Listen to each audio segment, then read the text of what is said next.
Speaking power को बढ़ाने के लिए हमें डिफरेंट स्टेप्स से होकर गुजरना होता है। हमारे कई स्टेप्स हैं, हमारे कई प्रैक्टिकल स्टेप्स हैं जिसको फॉलो करना होता है। जो सबसे इंपॉर्टेंट है, जिसको बिगिनिंग स्टेप बोला जाता है, वो बिगिनिंग स्टेप है ग्रुप डिस्कशन, जो आप शुरू कर चुके हैं। लेकिन ये बिगिनिंग स्टेप जो हमारा ग्रुप डिस्कशन है, यह हमारे स्पीकिंग का गारंटेड स्टेप नहीं है। यह सामान्य कम्युनिकेशन डेवलप कर सकता है, सामान्य कम्युनिकेशन हमारे अंदर आ सकती है। स्पेशल कम्युनिकेशन के लिए, स्पेशल पावर के लिए इसके जैसे कई सारे स्टेप्स को फॉलो करना होता है। इन कई सारे स्टेप्स में क्या है, जीडी के बाद जरूरत पड़ती है हमें एक्सटेम्पर। जो जीडी के बाद का अगला स्टेप होता है उसको एक्सटेम्पर बोलते हैं। यहाँ एक्सटेम्पर में क्या होता है, यहाँ एक्सटेम्पर का मतलब होता है मेक स्पीच विदाउट प्रिपरेशन, यानी बिना प्लानिंग का, बिना तैयारी का हम जब स्पीच देना शुरू करते हैं उसको एक्सटेम्पर बोला जाता है। आपने जीडी में मेहनत करके क्या सीखा, आपने अपने स्किल को कितना डेवलप किया, आपकी कॉन्फिडेंस लेवल किस स्तर की हुई, इसकी अगली जो स्टेप होती है वह एक्सटेम्पर होती है। उससे पता चल जाता है कि हमें अभी क्या सीखना है। सेक्शन हमारे सामने बहुत सारे सवाल होते हैं और उन बहुत सारे सवालों का जवाब हमें विदाउट प्रिपरेशन देना होता है। सामने वाले को संतुष्ट करना होता है, सामने वाले के हिसाब से हमें बात करनी होती है। उसको एक्सटेम्पर बोला जाता है। एक्सटेम्पर के बाद जो भी स्टेप है स्पीकिंग का, वही मोस्ट इंपॉर्टेंट स्टेप है, उसको बोला जाता है पिक एंड स्पीक।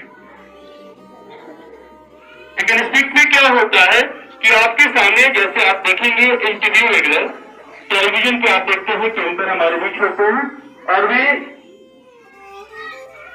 जिसकी इंटरव्यू ले रहे होते हैं उसके सामने डिफरेंट उस तरह की क्वेश्चन रखते जाते हैं जिसकी कल्पना भी नहीं करता किस तरह के सवाल आपसे पूछे जा सकते हैं।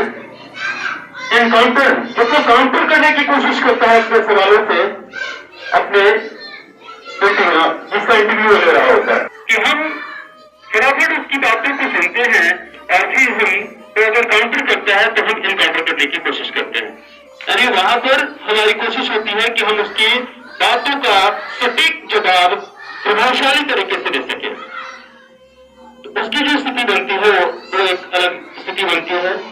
तो 3 स्टेप्स मैंने बताया। जो चौथा स्टेप है वो होता है स्पीच, जिसको कॉमन स्टेप बोला जाता है, लेकिन स्पीच के लिए या पब्लिक स्पीकिंग के लिए बहुत मायने रखता है।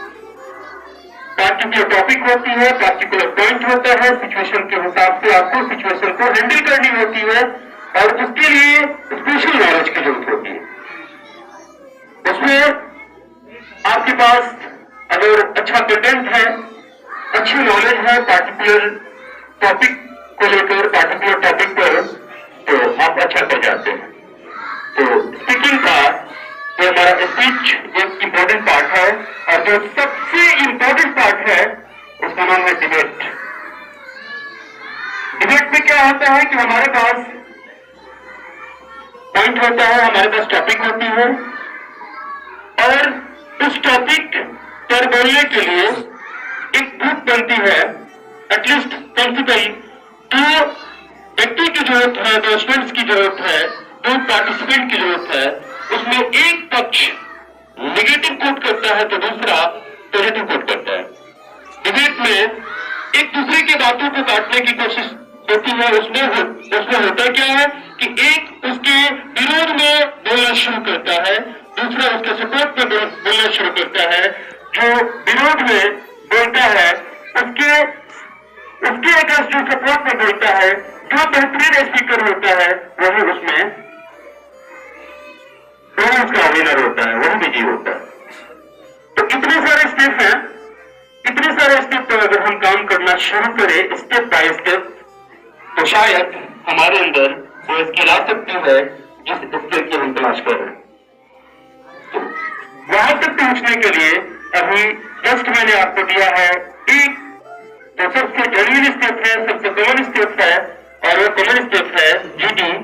जीडी के बाद धीरे धीरे जैसे जैसे आपकी पावर बढ़ती जाएगी, आपके अंदर कॉन्फिडेंस आते जाएगा, आपके अंदर जैसे जैसे फ्लो बढ़ेगी, आपको खुद महसूस होगा कि अब हमें पिक एंड स्पीक की तरफ बढ़नी चाहिए, हमें एक्सटेम्पोर की तरफ बढ़नी चाहिए, हमें स्पीच की तरफ बढ़नी चाहिए, और हमें डिबेट का सामना करना चाहिए। ये की जा सकती है, आप सब कर सकते हैं, लेकिन सवाल है कि हमारा जीडी कितना साउंड है, हम कितना मन से, हम कितना कंसंट्रेट होकर जीडी को एवरी डे अंजाम दे रहे हैं। अगर जीडी में कहीं से लापरवाही बरतेंगे तो फिर ये जो डिफरेंट स्टेप्स है उस स्टेप्स का फायदा नहीं मिलेगा, और मैं दावे के साथ कहता हूं कि फिर आप डिबेट तक या बेहतरीन स्पीच तक आप पहुंच नहीं पाएंगे। और जब इन सारे स्टेप पर आपकी अच्छी पकड़ हो जाती है तो नो डाउट आप अपने लाइफ की किसी भी इंटरव्यू में बैठोगे, तो चाहे इंटरव्यू पब्लिक की हो या कंपटीशन की, फिर उसको आपको रोकने वाला कोई नहीं मिलेगा, आप अपनी जगह बना लोगे। तो पहला फाउंडेशन है, आप जीडी करके अपने फाउंडेशन को मजबूत बना रहे हैं, तो इसमें लापरवाही बरतोगे तो आगे आप नहीं बढ़ पाओगे। केवल न्यू बना देने से आपकी बिल्डिंग नहीं बनने वाली है, आपकी भवन नहीं बनने वाली है, लाइफ नहीं बनने वाली है। इसमें लापरवाही मतलब अपने लाइफ के साथ लापरवाही, फिर एक अच्छा लड़ना नहीं बन पाओगे, अच्छा स्टूडेंट नहीं बन पाओगे। मैं बार बार कहता हूं कि अपने बेस पर आप फोकस करो, अपने बेस को बनाने की कोशिश करो।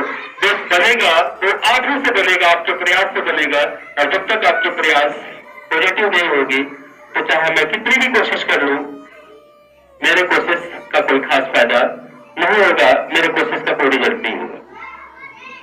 तो अपने जीडी का ग्रुप बनाएं, मेट्रो जीडी बनाइए, जीडी का ग्रुप बनाइए, जस्ट स्टार्ट जीडी।